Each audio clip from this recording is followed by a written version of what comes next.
Hello friends, சூப்பரான ஹெல்தியான ராகி அடை எப்படி பண்ணுறதுன்னு பார்க்கலாமா?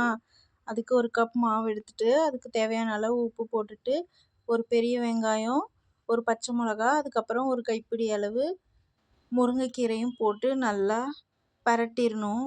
அதெல்லாம் நல்லா பைண்ட் ஆகிற அளவுக்கு நல்லா பரட்டிட்டு அதுக்கப்புறமேட்டு நமக்கு தேவையான அளவு சைஸுக்கு தகுந்த மாதிரி உருண்டை பிடிச்சிட்டு ஒரு பக்கம் தோசைக்கல்லை சூடு பண்ணணும். கல் ஓரளவுக்கு சூடானதுக்கப்புறம் அப்படியே கையிலேயே வச்சு அப்படியே நம்ம திரட்டி விட்டுடணும். வேணும்னா தண்ணி தொட்டு அது மேலே நல்லா ஸ்ப்ரெட் பண்ணி விடலாம், நல்லா ஸ்ப்ரெட் ஆகும். அதுக்கப்புறம் தேவையான அளவு எண்ணெய், கடலெண்ணெய் விடுங்க, அப்படியே வாசமாக சூப்பராக இருக்கும். அவ்வளோதான்.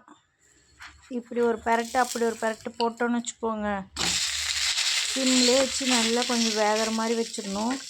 சூப்பரான ராகி அடை ரெடி ஆயிடுச்சு. இது ரொம்ப ஹெல்தி, நீங்களும் ட்ரை பண்ணி பாருங்கள்.